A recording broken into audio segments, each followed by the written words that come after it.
I call the member for Brunswick. Thank you, Speaker. I acknowledge the Wurundjeri people of the Kulin Nation, the traditional owners of this land, and pay respect to their elders, past, present and emerging. I thank Jane Garrett and before her Carlo Carli for their service as members for Brunswick. I regularly see Carlo at the Brunswick Zebras Soccer Club. I also want to acknowledge Cindy O'Connor, the Labor candidate, for her decency and courage in the recent campaign, and indeed all the candidates. To the people of my community in the Brunswick electorate, thank you for choosing me, and thanks for all that I've learnt from you.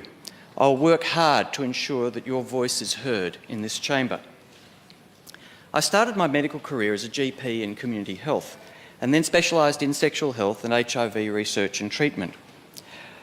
I've always had a strong focus on prevention and on continuous questioning and improvement of care, inspired by many mentors, including Kit Fairley at the Melbourne Sexual Health Centre and my late father Richard Reid, biochemist and nutrition scientist. I joined the Greens because Greens policies are focused on the future, on leaving the world in good shape for those who follow us, including the most disadvantaged in society. And because Greens MPs don't shy away from naming the problems we face, even when it seems tactless or uncomfortable to do so. With this in mind, I will focus now on what I see as some of Victoria's biggest public health challenges: heat waves and climate change, our approach to drugs and crime, and diabetes. Today's young people are rightly angry about the lack of action on the biggest threat to their future, climate change. They look to government to protect us and our world, now and in the future. That bushfire 10 years ago was on a 46-degree day, and that tragically killed so many people who we remember today, was preceded by a heat wave with 3 days in a row of temperatures above 43 degrees that probably killed more than twice as many people. The Chief Health Officer counted 374 extra deaths that week.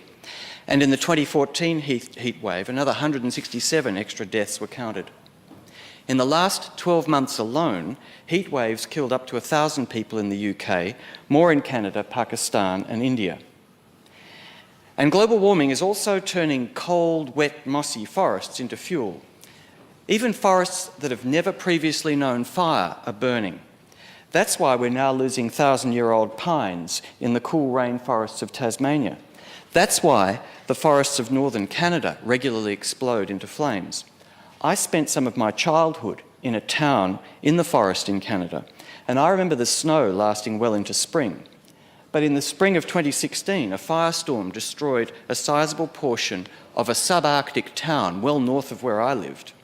2,500 homes were destroyed in Fort McMurray, Canada. It often snows at that time of year, but not in the 2016 heatwave. That town sits near a vast oil deposit, and many of those houses were built with money earned from extracting that oil, which ultimately became carbon pollution. A Greens MP, Elizabeth May, the Canadian Green, spoke about the connection between climate change and that fire, earning herself a rebuke from Prime Minister Trudeau for being tactless.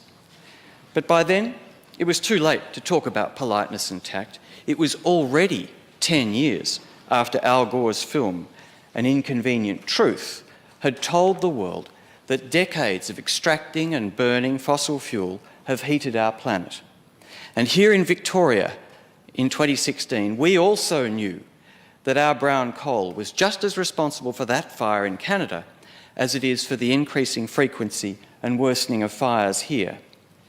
Powerful forces are giving us these firestorms, manipulating our weather, shifting our seasons, and changing the very conditions of life in forests, farms, rivers, oceans, and in our cities.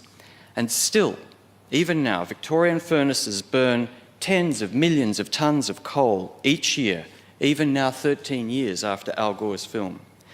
The government plans to get out of coal by 2048, but that's a leisurely pace that doesn't match the seriousness of the disasters we've had, let alone what's to come. 2048 is too late to stop burning coal. We can do it in a decade, and we can also cut emissions resulting from animal agriculture, from gas, emissions from transport and aviation, and from the logging and burning of native forests, those wonderful stores of carbon and a clean water supply east of Melbourne. Victoria has stunning natural beauty and it's worth protecting. This challenge, above all, is what's propelled me into Parliament. My interest in prevention and questioning what we do highlights other challenges for our state. I'm astonished that we've had such an increase in our prison population over the last 25 years. There are more people in Victorian prisons than ever before, and more per person than at any time since 1890. There's very little we do, when you think about it, in public policy that has changed so little since the Middle Ages compared to the way we treat offenders. We lock them up. We spend $1 billion a year on prisons, and we're building more for $1 million a bed. And yet, more than 40% of prisoners reoffend within 2 years. I acknowledge that many of these people have committed serious crimes. But if a treatment for a serious illness had a 40% failure rate, we would look at the research to see what we were doing wrong. And we can see that lack of housing predicts reoffending. The percentage of Victorians in prison has tripled in 25 years. The percentage of housing in public hands has declined over the same period, with 82,000 people now on the public housing waiting list. We should be responding to research, not to headlines. We should be building more public housing than prisons. Much of our criminal justice system is taken up with drug offences, but we can't claim any success with prohibition. Drug use is widespread, despite the millions spent enforcing prohibition. So why do we keep doing more of the same, expecting different results? There is a large, sustained cannabis black market in Victoria, but prohibition only serves to prop up the prices and clog up the courts. Cannabis is not entirely safe. Smoking it is bad for your lungs, and psychiatrists worry about its impact on mental health. But alcohol and tobacco are also harmful, and we regulate them through a legal system to reduce the harms. More than 1/3 of Australians have used cannabis, and prohibition just adds to the harm by involving organised crime. It's time to break the business model of the dealers and replace the cannabis prohibition with a sensible harm reduction model. We must offer care and counsel to users who have problems rather than punishment. Party drugs like ecstasy are very popular at music events. 7% of Australians in their 20s have recently used ecstasy, and collapses and deaths are occurring with some regularity, often because what was sold as ecstasy contained something else. Now, when the chocolate mousse at a restaurant causes a salmonella outbreak, the investigators swoop to collect samples from the patients and the restaurant. We care for our mousse eaters, but we steadfastly refuse to provide care and pill testing, such as is done in the UK and Europe. And so we lose the opportunity to engage with people using drugs. Rather than turning our backs and saying, you get what you deserve, we can test the pills, provide accurate advice, and show that we care. The war on drugs has become a war on youth, and it's time to stop. Now, let's talk briefly about diabetes.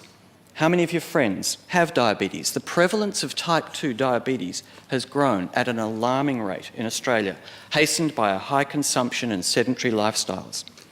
We drive, we take escalators, we shop and get takeaway, where previously we walked, we took stairs and we cooked.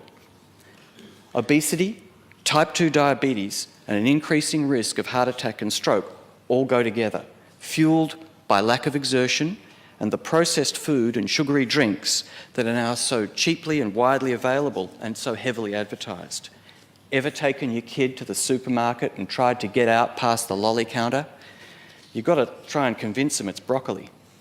Victoria's excellent healthcare is at risk of being overwhelmed. Public transport and bikes dominated our election campaign in Brunswick, not just because they reduce carbon emissions, but because public transport provides opportunities like work and education to those who don't have cars, and it relieves congestion for those who do. And bikes and public transport don't just take cars off the road, they make us healthier. Public transport makes us walk to tram stops or cycle to train stations. Walking and cycling, known as active transport, make our bodies more sensitive to the insulin we produce and help prevent diabetes. We've got a lot to do to meet this particular public health challenge, but getting more people onto public transport and bikes is actually one of them. And this illustrates the point in Joel Pett's famous cartoon, which asked, what if climate change was a big hoax and we created a better world for nothing? So let's start by creating a better Brunswick. In Brunswick, we're choking on traffic and we just can't fit any more cars. Many of the objections to new apartment developments are actually reasonable objections, not to the people, but to their four-wheeled friends, the cars. Promoting alternatives to driving will make our roads less congested and reduce transport emissions. But it's tough to ask people not to drive unless we get our upfield train line running more than 3 trains per hour. Our trams are pretty frequent, but they're often simply too packed to board, as new apartments seem to arrive faster than more public transport. And the people in the uniquely isolated nook of Parkville Gardens desperately need more than 1 bus per hour. With these public transport shortfalls, it's no wonder that more people ride bikes to work from Brunswick than from any other part of Australia. So let's protect them with better bike lanes. Many of us don't want to drive from one polluting traffic jam to the next. So let's make alternative transport options work better. The people of Brunswick don't want to see Brunswick built for cars, they want to see Brunswick built for people. Let's do that and make it an example for the rest of Australia. So I'll be proud if I can help meet these challenges. But first, before I go, I must raise a housekeeping matter.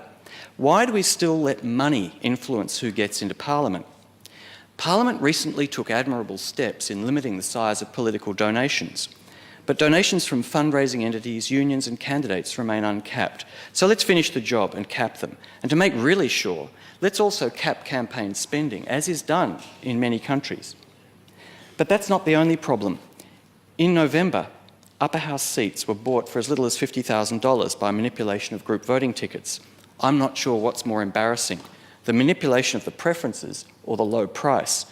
We must make it easier for voters to direct their preferences in the direction they actually prefer.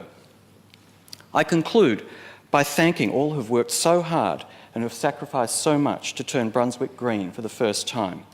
I thank my mother Judy and her partner Peter, my sisters Ange and Urs, my children Martin and Louisa, and especially my wife Angela for all you've done to help nurture and inspire me. And I've been inspired by the Moreland Greens. I can't thank enough the hundreds of people from in and around Moreland who have volunteered so much time to campaign for the Greens in Brunswick in 2018 and in 4 previous elections, a monumental effort spanning 16 years. And I'm proud to join my Greens colleagues here and grateful to all the Greens across the state who've encouraged and supported me along the way. And to all in this House, I look forward to working with you.